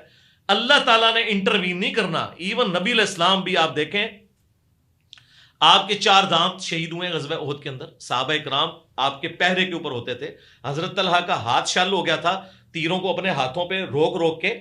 اللہ تعالیٰ نے اس طریقے سے ڈائریکٹلی آ کے حفاظت نہیں کرنی، دنیا کو اسباب کے ساتھ جوڑا ہوا ہے. صحابہ اکرام علیہم رضوان نبی علیہ السلام کے لیے اسباب کا معاملہ تھا. تو یہ اسباب کے ساتھ اللہ تعالیٰ نے کبھی یہ نہیں کرنا کہ اس نے اوپر سے کوئی ایسی چیز نازل کرنی ہے کہ کعبے کی حفاظت ہو جائے. وہ امت کی ڈیوٹی ہے، امت کو کرنی چاہیے. لیکن ان کا دعویٰ یہ ہے کہ اولیاء اللہ جن کو یہ سمجھتے ہیں وہ کہتے ہیں دنیا کا نظام چلا رہے ہیں، وہ اشارہ کریں یوں ہو جائے، وہ اشارہ کریں یوں ہو جائے. تو چونکہ ان کا یہ دعویٰ ہے، پھر ہم ان سے پوچھتے ہیں کہ بھئی آپ کے بزرگوں کے مزارات کے اوپر ہیروئن چرس بکتی ہے، سارے پوڈری چرسی وہاں آ کے بیٹھتے ہیں، تو وہ کیوں نہیں روکتے؟ یہ ہمیں کہتے ہیں جی کعبے میں بھی تو جیب کٹتی ہے. ہم کہتے ہیں کعبے میں کٹے گی کیونکہ کہیں نہیں لکھا ہوا کہ کعبے میں یہ کچھ ہوگا تو اللہ تعالیٰ بچا لے گا. لیکن آپ کا دعویٰ ہے کہ داتا صاحب اس طریقے سے ایک بندے نے ایک چیز چوری کی تھی، انا ہو گیا. ہوں کیوں نہیں انا ہوتا؟ ٹھیک ہے، داتا صاحب نے 1965 میں راوی کے پل پہ آ کے بم پکڑ لیے. یار جو بندہ ڈائیں مار کے بم پکڑتا تھا، اپنے مزار سے نکل کے ڈائی مارنی پڑے گی نا، راوی کا پل تو دور ہے. اس کے اپنے مزار کے اوپر 65 بندے شہید ہو گئے. اس کے ہاتھ میں کیچ دیا ہے انڈیا نے یا انڈین دہشت گردوں نے یا ادھر کے دہشت گردوں نے، ہاتھ میں اس نے کیچ ڈراپ کر دیا اور ڈائیں مار کے وہ 65 کے پل کو پکڑتا تھا اور بچاتا تھا. یہ سب کچھ جھوٹ ہے، ان کے دعوے ہیں. جب یہ کہتے ہیں نا، جب آپ دعویٰ کریں گے، اچھا یہ گلا شکوہ ہم وہابیوں سے کیوں نہیں کرتے؟ وہ تو پہلے ہی کہتے ہیں نہیں ہم نہیں مانتے، کچھ بھی نہیں کر سکتے. تو ان کو ہم نے کبھی اس چیز کا، انہوں نے اسی وہ میڑا مارنے ہیں جو وہ مانتے ہیں. مثلا میں نے یہ لکھا ہوا 2812 کہ تم نے ہمیں بتایا تھا کہ بخاری کی ساری حدیثیں ٹھیک ہیں، تو یہ 2812 عمار کو ایک باغی جماعت قتل کرے گی، عمار انہیں اللہ اور جنت کی طرف بلائے گا، وہ جماعت جہنم کی طرف بلائے گی. یہ حدیث بھی بیان کرو نا، بتاؤ کہ حضرت علی کی پارٹی جنت کی طرف بلانے والی تھی اور ان کے مخالفین جہنم کی طرف بلانے والے تھے. جہنمی نہیں تھے، جہنم کی طرف بلانے والے. جہنم کی طرف بلانے والے تو اس وقت اکثریت مسلمانوں کی جہنم کی طرف بلا رہی ہے، جو بھی کوئی گناہ کا کام، لیکن ہم انہیں جہنمی نہیں کہتے. عمل جہنم کی طرف لے جانے والا ہے، وہ تو اللہ اور بندے کا معاملہ ہے. تو جو کلیم کرتا تھا نا، میں اس کو وہی بات کرتا ہوں. جب آپ خود مجھے اپنی اسٹرینتھ بتاتے تھے کہ ہمارے بابے بم پکڑتے ہیں پلوں پہ، تو میں آپ سے پوچھوں گا نا، میرا تو کہیں دعویٰ نہیں تھا کہ اللہ تعالیٰ آگے بم پکڑے گا. اللہ تعالیٰ تو کہے گا جو قرآن میں سورۃ الانفال میں کہ اپنے جہاد کے لیے پلے ہوئے گھوڑے تیار رکھو. اور بخاری مسلم میں حدیث ہے طاقت پھینکے ہوئے ہتھیاروں میں ہے، اور نبی علیہ السلام نے کہا کہ تیر اندازی سیکھو کیونکہ طاقت اس کے اندر ہے. آج بھی دنیا مان رہی ہے کہ میزائل ٹیکنالوجی، پھینکے ہوئے ہتھیار، یہ طاقت ہے. تو نبی علیہ السلام نے تو ہمیں یہ کچھ سکھایا ہے. ان کا دعویٰ ہے نا، تو یہ جن بابوں کے ماننے والے ہیں اس دعوے میں ہم ان سے پوچھتے ہیں. صحیح، ماشاءاللہ بڑی سالڈ اور مزہ آ رہا ہے گفتگو کا، مزہ آ رہا ہے. اس لیے ہم نے آپ کو کہا تھا آپ وہ ایک سسٹر کے پاس ہی بیٹھے، وہ آپ کی بڑی فین ہے. میں تو ان کو جانتا بھی نہیں ہوں، لیکن مجھے یہ بتائیے کہ وہ جو سسٹر ہیں جی جی، ان سے جا کے میرے بارے میں کیوں پوچھ رہے ہیں؟ میں تو زندہ ہوں. انہوں نے کہا نا سوال کرنا میرے سے. میرے مرنے کے بعد آپ دنیا سے پوچھیے گا، میری زندگی میں تو مجھ سے آپ سے ٹائم بعد ہوا نا. اچھا، آج حاضر ہیں آپ کے پاس. مزارات جو آپ نے پوچھا، جو آپ نے میری شان میں ربائیاں پڑھی، جو آپ نے ویڈیوز ریکارڈ کروائی، میں زندہ ہوں، مجھ سے پوچھیں. میں نے آپ کو آج ٹائم بھی اوپن، آج ربائی میں آپ سے سن کے جاؤں گا انشاءاللہ. نہیں، وہ آپ جو بھی پوچھنا چاہتے ہیں مجھ سے پوچھیں، انشاءاللہ میں بتاؤں گا. آج آپ نے مجھے انکار نہیں کرنا کسی چیز. نہیں، میں کسی کو بھی نہیں کبھی انکار کیا. چلیں جتنے، ہاں یہ ہوا ہے ضرور کہ میں نے جو بھی یہاں آیا اسے میں نے پابند کیا کہ کٹنگ نہیں کرنی. کٹنگ بار بار. اس کی وجہ یہ ہے کہ میں کانفیڈنٹ ہوں کہ میں جو بات کر رہا ہوں، بے فکر ہے انشاءاللہ. مجھ سے زیادہ کٹر بریلوی کون ہے، مجھ سے زیادہ کٹر دیوبندی کون ہے، مجھ سے کٹر وہابی کون ہے. میں سارے فرقوں میں رہا ہوں، میں ساروں کی فیلنگز کو سمجھتا ہوں. مجھے پتا ہے کہ کس نے کہاں پہ ڈنڈی مار کے نا، وہ ایک نقطہ ہی پھنسا ہوا ہوتا ہے، وہ جب میں ایسے کر کے نکالتا ہوں نا، چھس کر کے گیس نکلتی ہے نا، سب کچھ سمجھ آ جاتا ہے، بلاسٹ ہو جاتا ہے، بلاسٹ ہو جاتا ہے. پتہ لگ جاتا ہے کہ یار یہ یہاں پہ انہوں نے نا، مثلا میرے بارے میں انہوں نے مشہور کیا ہے یہ ہمارے بزرگوں کو کہتا ہے کافر. میں نے نہیں کہا، میں کہتا ہوں کہ اگر تم اپنے بزرگوں کے بارے میں یہ مانو گے کہ چشتی رسول اللہ درست ہے تو پھر وہ کافر ہو جائیں گے. میں نہیں کہتا، میں عبارتوں کو کہتا ہوں. جب یہ عبارتوں کو ڈیفینڈ کرتے تھے، اب یہ کہہ رہے ہیں عبارتیں غلط ہیں تو بات ختم ہو گئی. لیکن یہ اگر کہیں کہ یہ عبارتیں بھی غلط ہیں اور بزرگ جو ہے وہ خود ٹھیک تھے، تو ہم کہیں گے بزرگوں کی دلیل لے کے آؤ. کیوں؟ بریلویوں کے بزرگوں کو دیوبندی نہیں مانتے، دیوبندیوں کے بزرگوں کو بریلوی نہیں مانتے. جب وہ مانتے نہیں ہیں تو ہم سے کیوں دوست سے اچھا بڑا میجر سوال، بخاری شریف جس نے ترتیب دی، مسلم شریف جس نے ترتیب دی، آپ ان کو صحیح بزرگ سمجھتے ہیں؟ جی، ہم بھی اتفاق ہے ان کے اوپر. یہ کیسے بزرگ ہیں؟ ان کی دلیل آپ دیں قرآن و سنت سے کہ یہ مستند بزرگ ہیں. مستند بزرگ اس طرح ہے کہ سب کا اتفاق ہے ان کے اوپر. تو اتفاق تو پھر زبانی کلامی ہوگا نا. مجھے بتائیں اس پلانٹ ارتھ پہ کون سا سنی ہے جو امام بخاری امام مسلم کو محدث نہیں مانتا؟ نہیں، میں آپ کی بات کر رہا ہوں. جی، میرے آپ نے کہا نا یہ مستند بزرگ ہیں. جی مستند اس لیے قرآن و سنت سے نہیں نا، قرآن و سنت سے ان کے قرآن و سنت پہ بھی میں آتا ہوں، میں بعد میں آؤں گا. پہلے میں آپ کو بتا رہا ہوں کہ اختلاف جہاں ہو دلیل وہاں چاہیے ہوتی ہے، ذہن میں رکھیے گا. یہ اصول ہے. اہل سنت کا منہج جو ہے نا وہ 4 چیزوں کے اوپر مشتمل ہے. نمبر 1 قرآن، نمبر 2 سنت، نمبر 3 اجماع امت، اور اجماع امت میں کسی فرقے کا اتفاق نہیں، پوری امت کا اتفاق. اور نمبر 4 اگر قرآن و سنت اجماع میں کوئی چیز موجود نہ ہو تو پھر آپ اجتہاد اور قیاس کر سکتے ہیں، لیکن اس میں اختلاف ہو سکتا ہے. وہ کوئی بھی رائے آپ قرآن و سنت کی روشنی میں رکھ سکتے ہیں. ہم تقلید کو نہیں مانتے، ہم کہتے ہیں علمی دلائل کی روشنی میں. جس طرح آج کل کے میجورٹی جو مسائل ہیں، یہ امام حنیفہ، امام شافعی، امام احمد بن حنبل، امام مالک، نہ ان کو پتہ تھے، نہ ان کے شاگردوں کو، نہ ان کے شاگردوں کے شاگردوں کو، کیونکہ ان کو تو فوت ہوئے 1200 سال ہو گئے. انہیں کیا پتا کہ جی ٹرین میں نماز کا مسئلہ کیا ہے، ہوائی جہاز میں نماز کا مسئلہ، بلڈ ڈونیشن کا مسئلہ، اسپیکر میں نماز کا مسئلہ، ویڈیو کیمرے کا مسئلہ، یہ تو ان کو پتہ ہی نہیں ہے. تو پھر حنفی کہاں سے ہوئے؟ آج کی علماء بتائیں گے نا. لہٰذا وہ چوتھی چیز تو سائڈ پہ ہوگی. پہلی 3 چیزیں قرآن، سنت، اجماع. اجماع امت ہے اہل سنت کے تمام مکاتب فکر، حنفی، شافعی، مالکی، حنبلی، اہل حدیث کو بیچ میں شامل کر لیں. اور حنفیوں میں بھی 2 فرقے، بریلوی اور دیوبندی، کہ قرآن کے بعد سب سے افضل کتاب ہے صحیح بخاری اور صحیح مسلم ہے. تو صحیح بخاری اور صحیح مسلم کو قرآن کے بعد سب سے افضل کتابیں اہل سنت کی بنیادی کتابیں مانتے ہیں، اس وجہ سے کہ وہ امام بخاری امام مسلم کو اہل سنت کا امام مانتے ہیں. صحیح. اختلاف کوئی نہیں. دلیل یاد رکھیے گا ہمیشہ اس وقت ہوتی ہے جب اختلاف ہو.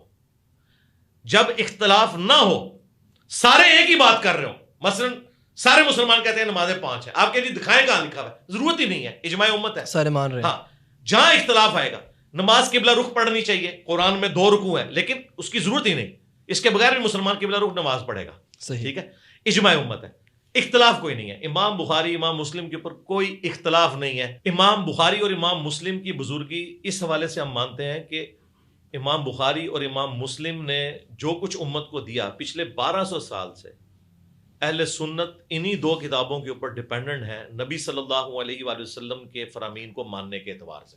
صحیح. تو لہٰذا یہ وہ بابیں ہیں جن کو ہم بھی مانتے ہیں. میرا یہ آپ کہہ لیں قول زری کہہ لیں کہ ہم ان بابوں کو مانتے ہیں جو کتابوں کو مانتے ہیں، اور کتابوں سے مراد قرآن اور سنت، اور جو کتابوں کے ساتھ غداری کرتے ہیں ان بابوں کو ہم نہیں مانتے. امام بخاری امام مسلم نے جو کچھ بیان کیا وہ انہوں نے اپنی سند سے رسول اللہ تک پہنچایا ہے صلی اللہ علیہ وآلہ وسلم. یعنی امام بخاری پوری سند بیان کریں گے. میں نے سنا احمد بن حنبل سے، احمد بن حنبل نے سنا شافعی سے، انہوں نے مالک سے، انہوں نے نافع سے، انہوں نے عبداللہ بن عمر سے. اس طرح پوری چین بیان ہوتی ہے. یہ نہیں ہے کہ ایک اسلامی بھائی کا بیان ہے، ایک بزرگ کو آواز آئی، اس طرح نہیں ہے. پوری اسناد بیان ہوئی ہے اور اتھارٹی کے ساتھ چیزیں بیان ہوئی ہیں. ان کے اوپر دین کھڑا ہوا ہے. اب جو صوفیاء ہیں، جو بعد کے لوگ ہیں، ان کی تو کوئی اسناد نبی علیہ السلام تک جا ہی نہیں رہی ہے. یعنی آپ مجھے بتائیں کہ جی یہ سلطان بہو نے حدیث کی کتاب لکھی ہے. سلطان بہو نے حدیث کی کتاب تو دور کی بات ہے، انہوں نے پتہ نہیں حدیث کی کتاب پڑھی بھی تھی کہ نہیں، یا قرآن کی کوئی تفسیر انہوں نے لکھ کے آپ کے حوالے کی ہو. صحیح. یہ کہتے ہیں نا اسلام بابوں نے کلمہ پڑھایا ہے، وہ آپ نے بیچ میں بات بھی کی تھی، مجھے اچانک یاد آ گئی. ڈاکٹر ذاکر نائک نے سینکڑوں ہندوؤں کو کلمہ پڑھایا ہے، تو مفتی حنیف قریشی صاحب انہیں ولی اللہ مان لیں گے؟ کبھی بھی نہیں. انہوں نے کیمرے میں آ کے کہا ہے ڈاکٹر ذاکر نالائق. اچھا جی. اور آپ کو پتا ہے کہ بریلوی ذاکر نائک کو کیا سمجھتے ہیں. اگر ذاکر نائک کا سینکڑوں ہندوؤں کو کلمہ پڑھانا اس کی بزرگی کی دلیل نہیں ہے، تو تمہارے صوفیاء کا کلمہ پڑھانا ان کی بزرگی کی دلیل کہاں سے ہو گیا؟ ادھر پتہ کیا کہیں گے، اللہ فاسق سے بھی دین کا کام لے سکتا ہے. ذاکر نائک نے کلمہ پڑھایا لیکن اس کے عقیدے ٹھیک نہیں. ہم ان کے بزرگوں کے عقیدوں کو بھی ٹھیک نہیں مانتے. کیوں؟ ان کی کتابیں جو تعارف کے حد تک ہم تک پہنچی ہیں ان میں تو یہ کچھ ہے. اور اگر کہتے ہیں ان کی کتابیں نہیں ہیں پھر وہ بزرگ بھی نہیں ہے. ذاکر نائک تو ویڈیو میں موجود ہے، ان کے بزرگوں کی ویڈیوز کہاں ہیں؟ ہو سکتا ہے اس نام کا کوئی بندہ ہی نہ ہو. یہ انہوں نے کلیم کیا نا کتابوں کی بنیاد کے اوپر. تو یہ بیسک ڈفرنس ہے. لہٰذا ائمہ محدثین کو صوفیاء کے ساتھ کمپیئر کرنا یہ بڑا ظلم ہے. اس کی وجہ ہے کہ ان لوگوں نے تو کچھ نہیں دیا. 1000 سال میں کس صوفی نے قرآن کا ترجمہ کیا ہے؟ یہاں کی زبان فارسی تھی، 1000 سال پہلے یہ لوگ انٹر ہوئے ہیں. انہیں کوئی خیال نہیں آیا کہ امت تو عربی سیکھتی نہیں ہے، ہم قرآن کا ترجمہ فارسی میں کر دیں.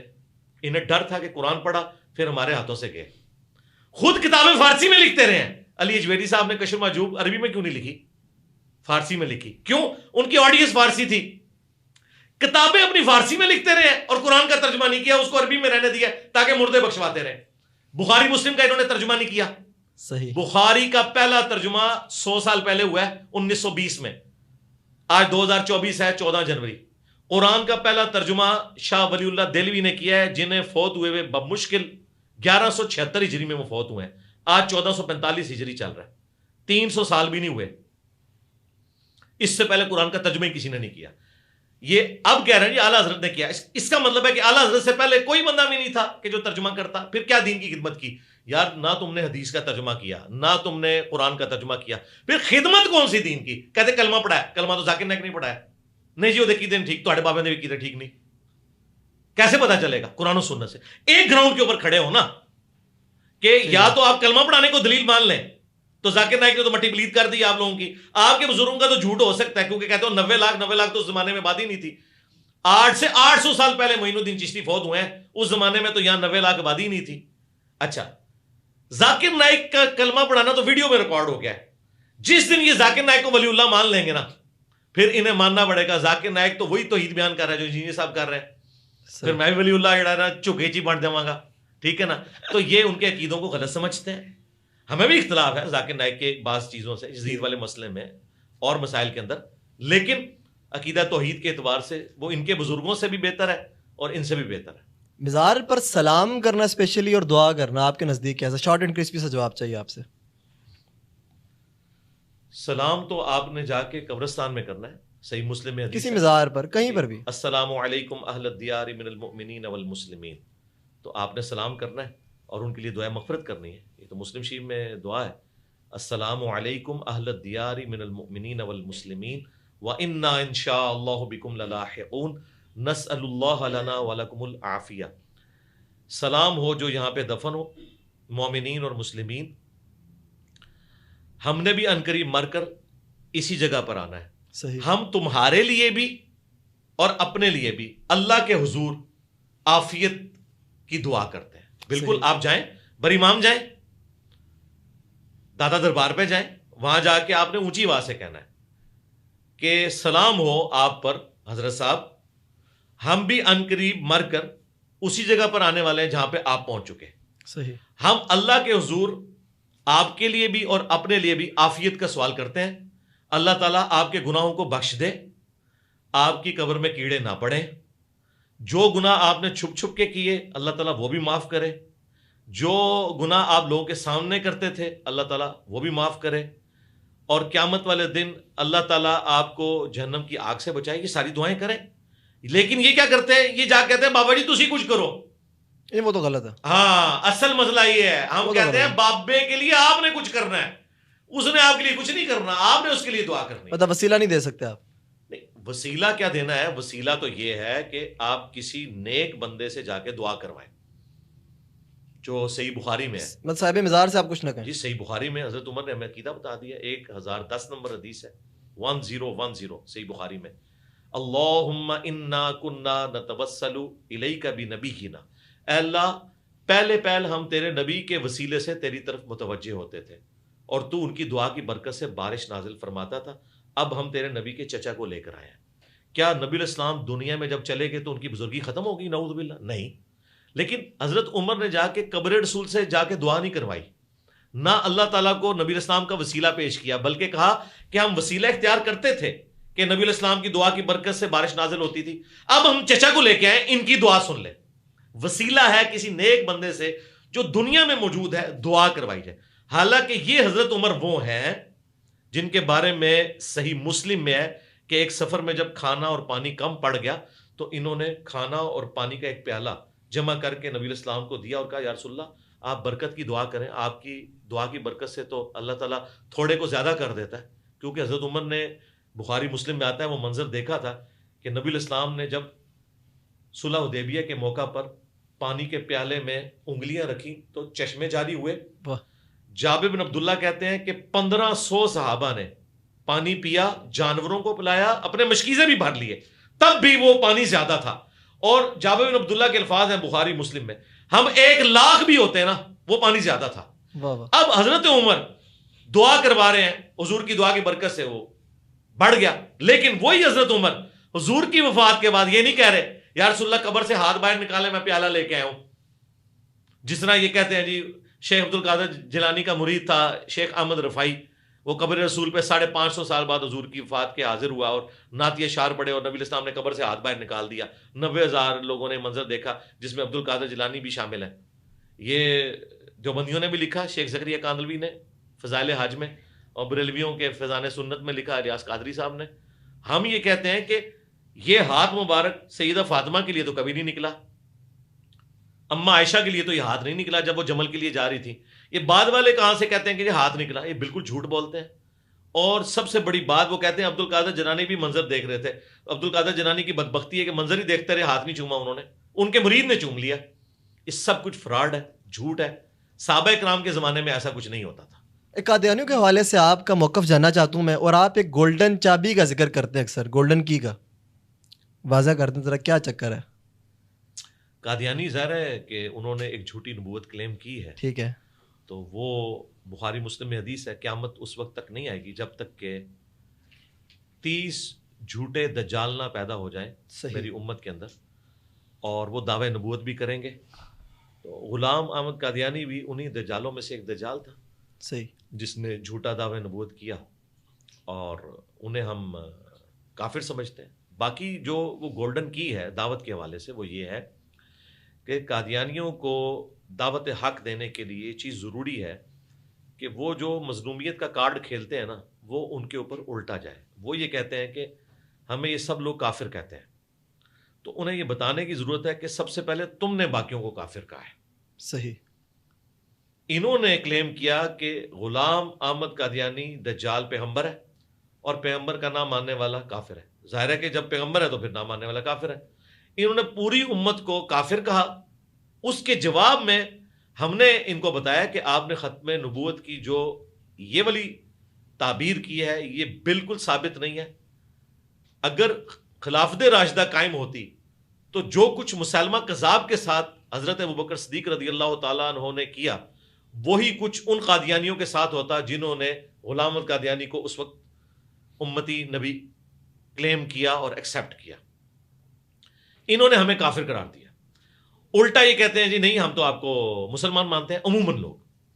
تو وہ میں نے جو گولڈن کوڈ تھا میں نے یہ کہا تھا کہ ان سے یہ کہیں کہ آپ ہمیں مسلمان مان لیں انہی نظریات کے ساتھ, ہم آپ کو مسلمان مان لیں گے اور ٹائم قیامت تک ہے.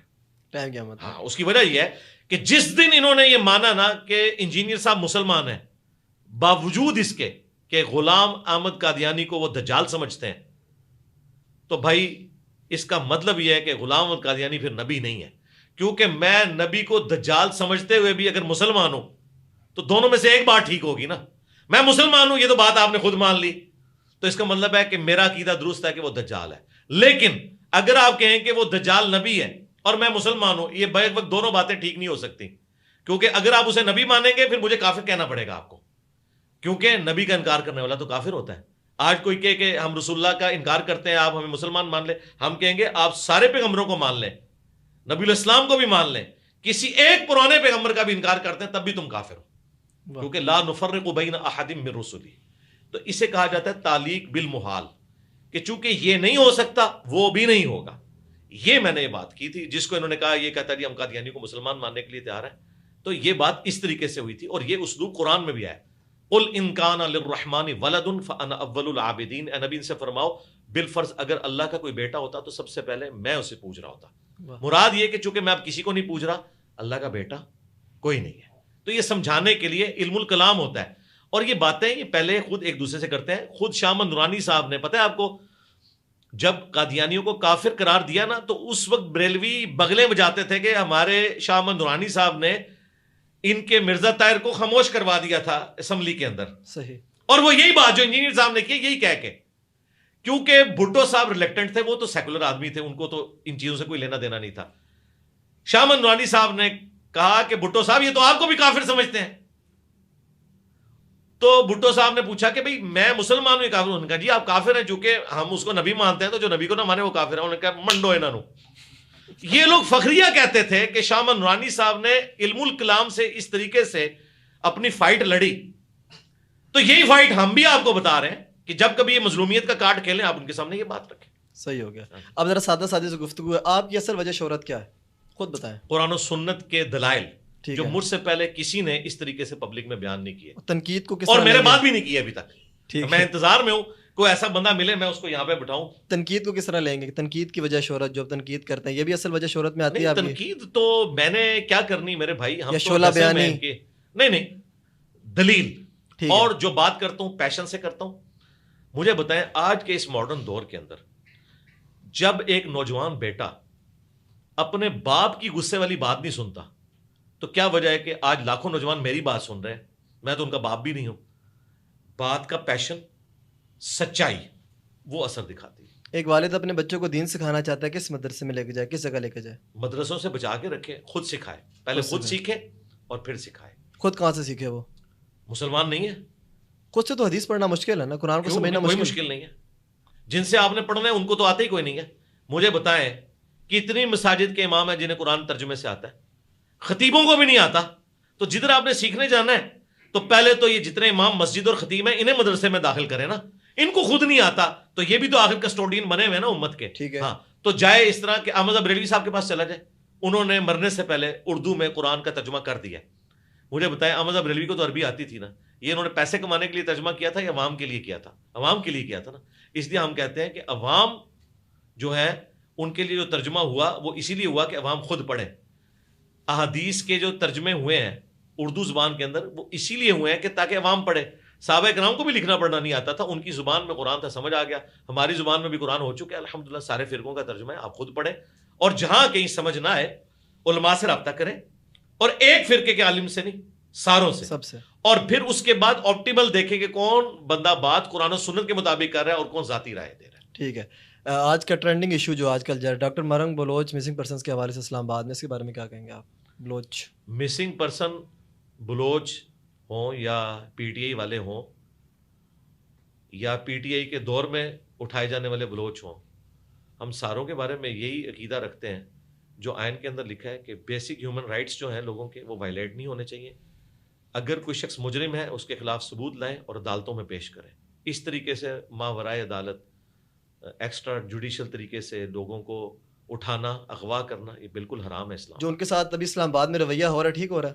جی غلط ہے, کون کہے گا ٹھیک ہو رہا ہے, لیکن بات یہ ہے کہ اس رویے میں جو لوگ جا کے ویلاگز بنا رہے ہیں ہمارے پی ٹی آئی کے یوٹیوبرز, ان سے تو میں پوچھوں گا کہ تم لوگ تو وہ ہو کہ تمہارا پرائم منسٹر بننے سے پہلے انہی بلوچوں کے حق میں بولتا تھا, منظور پشتین کے حق میں بولتا تھا, اور مینگل صاحب کو اس نے اپنی حکومت میں شامل کیا تھا اسی بنیاد کے اوپر کہ مسنگ پرسن کا ہم مسئلہ حل کروائیں گے. 3.5 سال اس نے مسنگ پرسن کا مسئلہ تو کوئی نہیں حل کیا. الٹا ان کے سپورٹر جو یوٹیوب پہ ویلاگز بنانے والے ان کے ہم نام ایک بھائی ہیں, وہ تو کہتے تھے کچھ نہ کچھ تو کیا ہے نا, تو یہ اٹھائے گئے ہیں. جس نے اب اپنی بیوی کے ساتھ وہاں جا کے معافی مانگی, بہت اچھی بات ہے, معافی مانگی ہے. اس کا مطلب ہے کہ ہم اس وقت صحیح کہتے تھے. ابھی بھی ہم جو ان کو کہہ رہے ہیں نا پی ٹی اے والوں کو اور ان کے یوٹیوبرز کو, 5-6 سال کے بعد ان کو پتا چلے گا کہ ہم ابھی بھی ٹھیک کہہ رہے تھے, لیکن ان کو سمجھ تھوڑی دیر بعد آتی ہے. عمران خان صاحب کے بارے میں آپ نے اکثر بیان آتا ہے, پچھلے پھنس بھی گئے آپ, کیا کہیں گے ابھی حالات؟ میں تو کہاں سے پھنسوں, میں تو باہر بیٹھا ہوں, خان صاحب پھنسے ہوئے. خان صاحب کہتے تھے نا میں ٹی وی اتروا لوں گا, میں اے سی اتروا لوں گا, تو خان صاحب پھنسے ہوئے. چلے پی ٹی آئی کی موجودہ صورتحال خان صاحب کو دیا جائے, سیاست دیکھا جائے اس طریقے سے نا, یعنی آپ کوئی ایک بات پوچھیں اس کو آپ ڈسکس. چلے ابھی میں کر کے سوال ہے کہ موجودہ پی ٹی آئی کے حالات عمران خان صاحب کے سامنے, کل قاضی صاحب نے فیصلہ دے دیا ہے, بلّہ ان سے لے لیا انہوں نے. آزاد قوم ہے ہم لوگ؟ جی آزاد قوم ہی ہے الحمدللہ. ہاں جی. کس طرح؟ کیوں الیکشن ہو چکا ہے یا ہونا ہے؟ نہیں, الیکشن تو ہوگا انشاءاللہ 8 فروری کو. مجھے تو لگتا ہے ہو گیا. نہیں ہو. اگر آپ کو لگتا ہے تو پھر آپ کو یہ بھی لگنا چاہیے کہ 2018 میں بھی پہلے کا ہی ہو گیا تھا. اچھا, پاناما کا کیس آیا تھا. اگر آپ یہ ماننے کے لیے تیار ہیں تو ہم آپ کی یہ بھی ماننے کے لیے تیار ہیں, لیکن اگر آپ کہیں کہ اس وقت نہیں مانتے تو ہم آپ کی یہ نہیں مانتے. باقی یاد رکھیں, میں اس ڈیسیژن سے جو بلّہ واپس لیا نا جی میں دکھی ہوں, لیکن چونکہ یہ قانوناً بالکل صحیح ڈیسیژن ہوا ہے. ٹھیک ہے, یعنی قانوناً اس میں ٹیکنیکل کوئی خرابی نہیں ڈیسیژن میں, اخلاقاً ہے, قانوناً نہیں ہے. یہ 2021 سے ان کے مسئلے چل رہے تھے, ان کو مروایا ان کے وکیلوں نے. ان کو چاہیے تھا کہ اس طریقے سے گاؤں میں جا کے کاغذی کارروائی کر کے یہ نہ کرتے. جب ساری اسٹیٹ مشینری آپ کو الیکشن سے آؤٹ کرنے یا ہرانے کے لیے لگی ہوئی ہے, آپ کیوں اپنے کمزور پوائنٹ دیتے ہیں؟ آپ کو چاہیے تھا آپ یہ حرکت نہ کرتے, الیکشن کرواتے, اوپن آپ میڈیا کو بلاتے, یہ سب کچھ کرتے. اب یہ کمزور پوائنٹ کتنے انہوں نے دیے. اب قاضی صاحب نے جو فیصلہ دیا نا, اگر وہ فیور دیتے نا ان کو تو انہیں وہ سارے رولز توڑنے پڑنے تھے, ان کے پاس کوئی اور چارہ نہیں تھا. صحیح. دکھ اس لیے ہوا ہے کہ پی ٹی اے والوں نے اپنا ہوم ورک کمزور کیا ہوا تھا, اور یہ بڑا اچھا ہوا ہے کہ لائیو کوریج دکھائی گئی, پوری نیشن کو پتا چل گیا کہ باہر صرف یہ لوگ نا تقریریں کرتے ہیں, اندر ان کے پاس کوئی کاغذ بھی موجود نہیں ہوتا. تو ڈیسیژن جو ہے قانون کے مطابق تو درست ہوا ہے, پاکستان کے مستقبل کے لیے ڈیسیژن درست نہیں ہے. لیکن ظاہر ہے کہ اس کے اوپر ہم کرٹیسائز اس لیے نہیں کر سکتے, اگر قانوناً غلط ہوتا تو میں کوئی پوائنٹ آف ویو بیان کرتا. یقیناً ان سے غلطی ہوئی ہے, اگر ایک بندے سے مس ہینڈلنگ ہوئی ہے سزا تو اسے ملنی چاہیے. اگر کوئی 140 پہ چلا رہا تھا, اب وہ یہ کہے کہ میری ماں فوت ہوئی تھی, میرے بچے کا ایکسیڈنٹ ہوا تھا, میں ذہنی ٹینشن میں تھا, مجھے جرمانہ نہ کریں, تو میں کہوں گا کہ یار چھوڑ دو. لیکن اگر وہ کہ میں اصول پہ کر رہا ہوں تو بھائی جرمانہ تو بنتا ہے. ٹھیک ہے, ہاں مس ہینڈلنگ ہوئی, جرمانہ تو بنتا. وہ ووٹ بینک ٹوٹے گا پی ٹی آئی کا یا ہے؟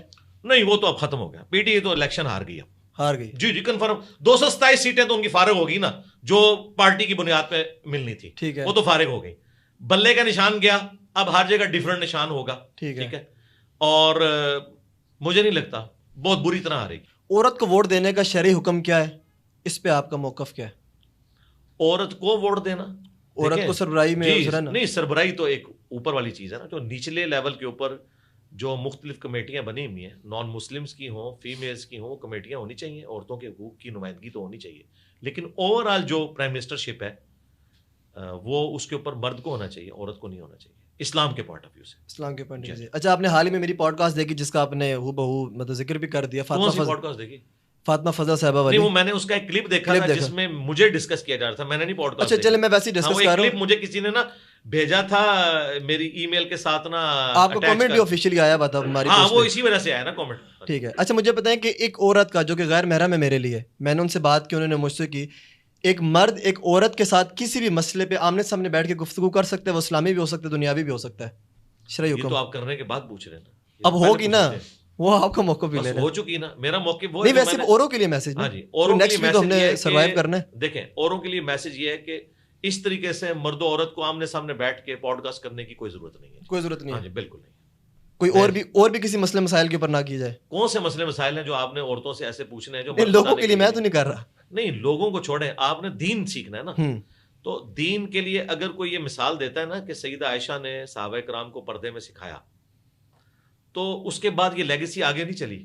عورت کی آواز کا پردہ. جی میں آپ کو بتا رہا ہوں نا کہ وہ آواز کا پردہ، جو میں آپ کو دلائل بتا رہا ہوں جو امہات المومنین سے لوگ لیتے ہیں. امہات المومنین کا صحابہ کرام کو سکھانا وہ ایک ایکسیپشنل کیس تھا، کیونکہ نبی الاسلام کی آئلی زندگی انہوں نے ٹرانسفر کی ہے.